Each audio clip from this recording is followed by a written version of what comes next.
Dans ce TP, nous proposons un protocole permettant de valider la loi d'isochronisme des petites oscillations d'un pendule simple et nous établirons l'expression littérale de la période d'un pendule simple. Pour valider la loi d'isochronisme des petites oscillations d'un pendule simple, nous allons faire varier plusieurs paramètres de l'oscillation du pendule, d'abord la longueur du fil, l'amplitude et la masse.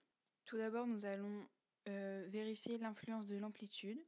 Donc on peut voir que lorsque on modifie seulement l'angle de départ et les autres paramètres restent constants, l'amplitude lorsqu'elle reste faible, la période du pendule ne dépend pas de l'amplitude et on parle d'isochronisme des petites oscillations. Ensuite on teste avec la masse du solide, on laisse les autres paramètres constants et on peut voir que la période T du pendule ne dépend pas de la masse du solide. Finalement, on teste l'influence de la longueur du fil, on modifie seulement la longueur du fil et on laisse les autres paramètres constants.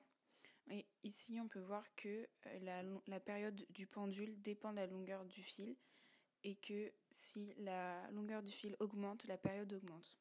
Grâce à ces expériences, on peut en conclure que Galilée avait raison et que les oscillations d'un pendule ne dépendent que de la longueur du fil et que la masse et l'amplitude n'ont aucune influence pour des angles inférieurs à 20 degrés. Et c'est confirmé par la formule qui montre que seule la longueur L du fil et l'intensité de la pesanteur influent sur la période.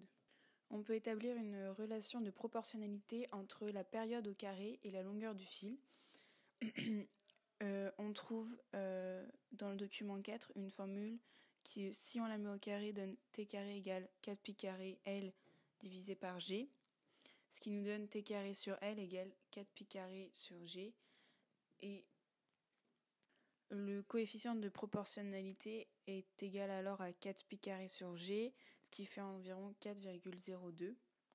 Avec un fil de 44 cm, on obtient t carré sur L est égal à 1,34 au carré sur 0,44, ce qui nous fait environ 4,08, ce qui donne un écart relatif de 1,5%. Donc la période au carré est bien proportionnelle à la longueur du fil. Au bout d'un certain temps, l'amplitude des oscillations diminue. C'est dû au frottement de l'air du pendule sur son axe qui s'oppose au mouvement. Ce pendule simple peut être utilisé comme étalon pour la mesure du temps, pour des durées courtes, par exemple pour une période de 1 seconde, et cela correspond à une longueur de fil de 24,8 cm. Si on utilisait des durées plus importantes, les frottements de l'air finiraient par stopper le pendule.